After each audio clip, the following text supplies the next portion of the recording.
আমরা মনে করি শত্রু শুধু প্রতিবেশী আমাদের শত্রু, দেশের মানুষ আমার শত্রু, পরিবারের মানুষ আমার শত্রু। না না না, তারা তো ছোট শত্রু, বড় শত্রু আমার আপনার ভিতরে কাজ করে। সেটা হলো নাফস। এই নাফস আপনার বড় শত্রু। একে যতক্ষণ পর্যন্ত আপনি কন্ট্রোল না করতে পারবেন, আপনি জাহান্নামী হয়ে যাবেন।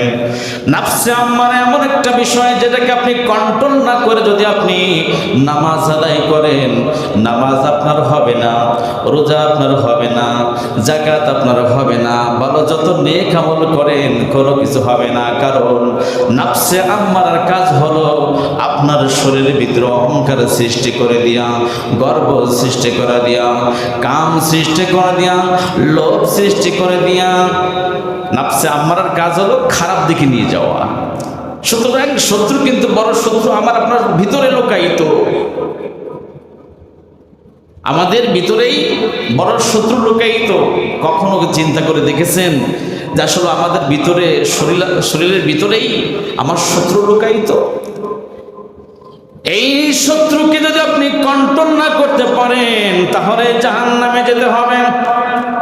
আল্লাহ রাব্বুল আলামিনের যত ইবাদত বন্দেগী যা কিছু করেন, নাফসে আম্মারা এই যে বড় শত্রু, এই শত্রুকে আমাকে আপনাকে কন্ট্রোল করতে হবে, এর সঙ্গে জিহাদ করতে হবে, ওর সঙ্গে জিহাদ করে আমাকে আপনাকে জয়ী হতে হবে, রূহটাকে চিন্তা করতে হবে। ওই যে গত জমায় বলেছিলাম, আমাদের এই শরীরের বাম স্তনের নিচের দিকে 2 আঙ্গুল নিচের দিকে একটি অংশ অবস্থান করে, সেটা আলা ওয়াহিয়াল কলব, সেটা হলো কলব, সেটা হলো হৃদয়, সেটা হলো হার্ট। এই হার্ট বা হৃদয়, এই কলব ইদা সামুহাল জাসাদু কুল্লুহু, যখন এটা আমাদের পবিত্র হয়ে যাবে, রাসূলুল্লাহ সাল্লাল্লাহু আলাইহি ওয়াসাল্লাম ইরশাদ করেন, কুল্লুহু, সমস্ত শরীর আপনার আমার পবিত্র হয়ে যাবে। ওয়া ইদা ফাসাদাল জাসাদু কুল্লুহু, এই হৃদয় বা কলব, এই হার্ট যখন অপবিত্র হয়ে যায়, নাপাক হয়ে যায়, তখন কুল্লুহু, সমস্ত শরীর নাপাক হয়ে যায়। আল্লাহ রাসূল বললেন, আলা ওয়াহিয়াল কলব, সেটা হলো মানুষের কলব। এটা অবস্থান করে কোথায়? এটা বাম স্তনের নিচেই, এখানে 2 ইঞ্চি নিচের ভিতরে অবস্থান করে। এই কলবের সাথে রয়েছে রুহু। এই রুহু শুধু আল্লাহর জিকির করতে পছন্দ করে, আল্লাহকে স্মরণ করতে পছন্দ করে। রুহুর সঙ্গে যুদ্ধ করে নাফসে আম্মারা। এই রুহুর সাথে নাফসে আম্মারা জিহাদ শুরু করে দেয়।